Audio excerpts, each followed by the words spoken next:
Keralam polling ബൂത്തിലെത്താൻ ഇനി 6 ദിവസം മാത്രമാണുള്ളത്. പ്രചാരണം അവസാന ലാപ്പിലേക്ക് എത്തുമ്പോൾ ദേശീയ നേതാക്കളും താരപ്രചാരകരും കേരളത്തിൽ സജീവമാവുകയാണ്.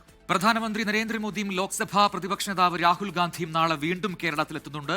മറ്റു ജില്ലകളിലെ പര്യടനം പൂർത്തിയാക്കി മുഖ്യമന്ത്രി പിണറായി വിജയൻ കണ്ണൂർ ധർമ്മടം മണ്ഡലത്തിൽ തിരിച്ചെത്തി. തിരഞ്ഞെടുപ്പിന് 6 ദിവസം മാത്രം ബാക്കി നിൽക്കെ ആവേശത്തിലാണ് മുന്നണികൾ. നാളെ ഉച്ചയ്ക്ക് ശേഷം കേരളത്തിലെത്തുന്ന പ്രധാനമന്ത്രി നരേന്ദ്രമോദി തിരുവല്ല പബ്ലിക് സ്റ്റേഡിയത്തിൽ 1,00,000-ഓളം പ്രവർത്തകർ പങ്കെടുക്കുന്ന പൊതുയോഗത്തിൽ പങ്കെടുക്കും. തിരുവല്ലയും ആറന്മുളയും ഉൾപ്പെടെ 11 മണ്ഡലങ്ങളിലെ NDA സ്ഥാനാർത്ഥികൾ പരിപാടിയിൽ പങ്കെടുക്കും. തുടർന്ന് തിരുവനന്തപുരത്ത് കിള്ളിപ്പാലം മുതൽ കരമന വരെ 1.5 കിലോമീറ്റർ ദൂരം റോഡ് ഷോ നടത്തും. BJPയെ സംബന്ധിച്ചിടത്തോളം NDA സംബന്ധിച്ചിടത്തോളം ഞങ്ങൾ തികഞ്ഞ ആത്മവിശ്വാസത്തിലാണ്. കേരളത്തിൽ BJP NDA സഖ്യത്തിന് 2 അക്ക സംഖ്യയിൽ MLAമാർ ജയിക്കുന്ന ഒരു തെരഞ്ഞെടുപ്പാണ് ഈ വരാൻ പോകുന്ന തെരഞ്ഞെടുപ്പ് എന്നുള്ള കാര്യത്തിൽ ഏതൊരു സംശയവുമില്ല. FCRA ബില്ല് ചർച്ചയായിരിക്കുന്നതിനിടെ കേന്ദ്രമന്ത്രി കിരൺ റിജിജുവും ഇന്ന് തിരുവനന്തപുരത്ത് എത്തുന്നുണ്ട്. 10 ദിവസത്തെ ഇടവേളയ്ക്ക് ശേഷമാണ് മുഖ്യമന്ത്രി പിണറായി വിജയൻ ധർമ്മടം മണ്ഡലത്തിൽ തിരിച്ചെത്തിയത്. മറ്റു ജില്ലകളിലെ പൊതുയോഗങ്ങളിൽ മുഖ്യമന്ത്രി പങ്കെടുത്തിരുന്നു. സർക്കാരിന്റെ വികസന പ്രവർത്തനങ്ങൾ പരമാവധി ചർച്ചയാക്കുകയാണ് ഇടത് ക്യാമ്പ്. ഈ തെരഞ്ഞെടുപ്പ് കേരളത്തെ സംബന്ധിച്ചിടത്തോളം കേവലമായ ഒരു തെരഞ്ഞെടുപ്പ് മാത്രമല്ല, നമ്മുടെ നാടിനെ സംബന്ധിച്ച് അതീവ നിർണായകമായ ഒന്നാണ് ഈ തെരഞ്ഞെടുപ്പ്. ഭരണവിരുദ്ധ വികാരം UDF അനുകൂല ട്രെൻഡ് ഉണ്ടാക്കുമെന്നാണ് കോൺഗ്രസിന്റെ പ്രതീക്ഷ. ഒരു ട്രെൻഡ് UDFന്റെ അനുകൂലം തന്നെയാണ്. ജനങ്ങൾ മനസ്സിലാക്കിയ ഒരു മാറ്റത്തിന്റെ ഒരു സമയം വന്നിട്ടുണ്ട്. ആ മാറ്റം ഞങ്ങൾക്ക് തന്നെ അനുകൂലമാണ്. രാഹുൽ ഗാന്ധി നാളെ എറണാകുളത്തെത്തും. ഉച്ചയ്ക്ക് 2:30 പട്ടിമറ്റത്ത് പര്യടനം നടത്തും. നിരീക്ഷകർ ഉൾപ്പെടെയുള്ള ദേശീയ നേതാക്കളും മറ്റു സംസ്ഥാനങ്ങളിലെ മുഖ്യമന്ത്രിമാരും കോൺഗ്രസ് ക്യാമ്പിനു വേണ്ടി സംസ്ഥാനത്ത് പ്രചാരണം തുടരുകയാണ്. 24 തിരുവനന്തപുരം. എന്നാലും കേവലം 6 ദിവസം മാത്രമാണ് ഈ ജനവധിക്ക് ബാക്കിയുള്ളത്. ഏറ്റവും പ്രധാനപ്പെട്ട കാര്യം ഓരോ ദിവസവും പുതിയ പുതിയ വിഷയങ്ങൾ ചർച്ചയ്ക്ക് എടുക്കുന്നു മുന്നണികൾ എന്നുള്ളത് തന്നെയാണല്ലേ? അതെ, തീർച്ചയായും. അത് മണ്ഡലങ്ങൾ കേന്ദ്രീകരിച്ചൊക്കെ പുതിയ പുതിയ വിഷയങ്ങൾ ഉയർന്നു വരുന്നുണ്ട്. എന്തായാലും 6 ദിവസം മാത്രം ശേഷിക്കെ പ്രചാരണം കൊഴുത്തുവരികയാണ്. CPIM BJP ഡീൽ ആരോപണത്തിൽ തുടങ്ങി SDPI ബന്ധത്തിലൂടെ വികാസം പ്രാപിച്ച പ്രചാരണ രംഗം ഇപ്പോൾ ഏറ്റവും ഒടുവിൽ എവിടെ എത്തി നിൽക്കുന്നു?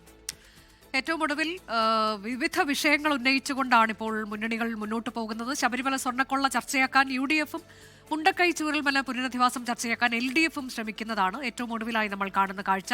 ശ്രീജിത്ത് ഉണ്ട് വിശദാംശങ്ങളുമായി. ശ്രീജിത്ത്, മുണ്ടക്കൈ ചൂരൽമല, അതിൽ കോൺഗ്രസ് പിരിച്ച പണം എവിടെയെന്ന് ചോദിക്കുന്നു. CPIM പിരിച്ച പണം, അതിന്റെ കൃത്യമായ കണക്കുകളുമായി അവർ വരുന്നു. അങ്ങനെയുള്ള കാഴ്ച ഒരു ഭാഗത്ത്. പക്ഷേ മറ്റ് മുന്നണികളുടെ കാര്യം നോക്കുകയാണെങ്കിൽ വിവിധ മണ്ഡലങ്ങൾ കേന്ദ്രീകരിച്ചുകൊണ്ട് കൂടുതൽ വിവാദ വിഷയങ്ങൾ, അനൗൺസ്മെന്റ് വിവാദമാകട്ടെ, ഒപ്പം CPIM ഉന്നയിക്കുന്ന മറ്റ് പയ്യന്നൂരിലെ വിഷയമാകട്ടെ, അങ്ങനെ പലതരത്തിലുള്ള വിഷയങ്ങൾ ഉയർന്നു വരുന്ന ഓരോ ദിവസവും പുതിയ വിഷയങ്ങൾ. അതാണല്ലോ ഏറ്റവും പുതിയ കാഴ്ച. അനുജ, കേരളം പോളിംഗ് ബൂത്തിലേക്ക് പോകാൻ ഇനി അവശേഷിക്കുന്നത് 6 ദിവസം മാത്രം. അതുകൊണ്ട് പ്രചരണത്തിന് ലഭിക്കുന്നത് ഇനിയൊരു 4 ദിവസമാണ് പരമാവധി ലഭിക്കുന്നത്. അതുകൊണ്ട് തന്നെ പ്രചരണ രംഗത്ത് അതിൻ്റെ വീറും വാശിയും കാണാൻ കഴിയുന്നുണ്ട്. അത്രയ്ക്ക് വലിയ പോരാട്ടമാണ്, നിർണായകമായ തെരഞ്ഞെടുപ്പാണ് കേരളത്തിൽ നടക്കുന്നത്. അതുകൊണ്ട് തന്നെ വലിയ ആവേശത്തോടെയുള്ള പ്രചരണമാണ് നാടിൻ്റെ മുക്കിലും മൂലയിലും കാണുന്നത്. ആദ്യം CPIM BJP ഡീലായിരുന്നു പ്രധാനപ്പെട്ട പ്രചരണ രംഗത്തെ ചർച്ചാ വിഷയം. അത് കോൺഗ്രസ് ഉന്നയിച്ചു. അവിടെ CPIM മറുപടി പറയേണ്ടി വന്നു. പിന്നീട് ആ ചർച്ച SDPI CPIM ബന്ധത്തെപ്പറ്റിയായി. പിന്നീടാണ് വികസന വിഷയങ്ങളിലേക്ക് മുഖ്യമന്ത്രിയും പ്രതിപക്ഷ നേതാവും തമ്മിലുള്ള ഒരു സംവാദത്തിൻ്റെ വിഷയം ഉയർന്നു വന്നപ്പോഴാണ് വികസന വിഷയങ്ങളിലേക്ക് കടന്നത്. ഇതിനിടയ്ക്ക് വയനാട് ചൂരൽമല മുണ്ടക്കൈ പുനരധിവാസവുമായി ബന്ധപ്പെട്ട വിഷയങ്ങൾ ചർച്ചയാക്കാൻ CPIM ശ്രമിച്ചു. ഈ കൊടിമര പ്രതിഷ്ഠയുമായി ബന്ധപ്പെട്ട കേസിൽ അനുകൂലമായ വിധി വന്നതോടുകൂടി കോൺഗ്രസ് ശബരിമല സ്വർണ്ണക്കൊള്ളയുമായി ബന്ധപ്പെട്ട കാര്യങ്ങൾ സജീവമായി ഉന്നയിക്കാൻ ശ്രമിച്ചു. ഇപ്പോൾ ഏറ്റവും ഒടുവിൽ പേരാമ്പ്രയിൽ വർഗീയ പ്രചരണം നടത്തുന്ന UDFന്റെ ആക്ഷേപമാണ് ചർച്ചാ വിഷയമായിരിക്കുന്നത്. ഒപ്പം തന്നെ പയ്യന്നൂരിൽ വ്യാജ ID കാർഡ് ഉണ്ടാക്കി തെരഞ്ഞെടുപ്പ് അട്ടിമറിക്കാൻ ശ്രമം നടക്കുന്നുവെന്ന KC വേണുഗോപാലിൻ്റെ ആരോപണവും പ്രചരണ രംഗത്ത് സജീവമാണ്. എന്നാൽ BJP ആകട്ടെ ഈ 2 മുന്നണികളെയും മാറ്റി ഒരു പുതിയ മാറ്റത്തിനായി തങ്ങൾ വോട്ട് ചെയ്യണം എന്ന വിഷയത്തിലാണ് പ്രചരണം. എന്തായാലും പ്രധാനമന്ത്രി നരേന്ദ്രമോദിയും രാഹുൽ ഗാന്ധിയും ഒക്കെ നാളെ എത്തുന്നു. ഇതോടുകൂടി പ്രചരണ രംഗം പ്രചരണം അതിൻ്റെ ഉച്ചസ്ഥായിലേക്ക് എത്തുമെന്ന കാര്യം ഉറപ്പാണ്. അങ്ങനെ നിർണായകമായ തെരഞ്ഞെടുപ്പിൽ കേരളം ആരെ തുണയ്ക്കുമെന്നറിയാൻ ഇനി ഈ ദിവസങ്ങൾ മാത്രമേ ഉള്ളൂ. അതുകൊണ്ട് ജനവിധി അനുകൂലമാക്കാനുള്ള കഠിന പ്രയത്നത്തിലാണ് എല്ലാ മുന്നണികളും.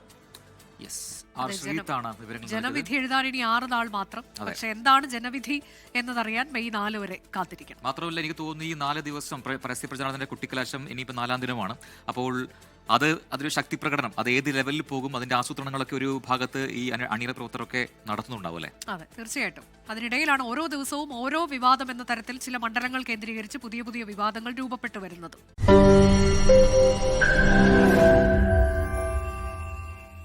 ലോകത്തെവിടെയായാലും ഏത് സമയത്തും 24 വാർത്തകളും ഓഗ്മെന്റഡ് റിയാലിറ്റി പാക്കേജുകളും എക്സ്പ്ലെയിനറുകളും വിശദമായി കാണാൻ ഞങ്ങളുടെ യൂട്യൂബ് ചാനൽ നിങ്ങൾക്ക് സബ്സ്ക്രൈബ് ചെയ്യാം.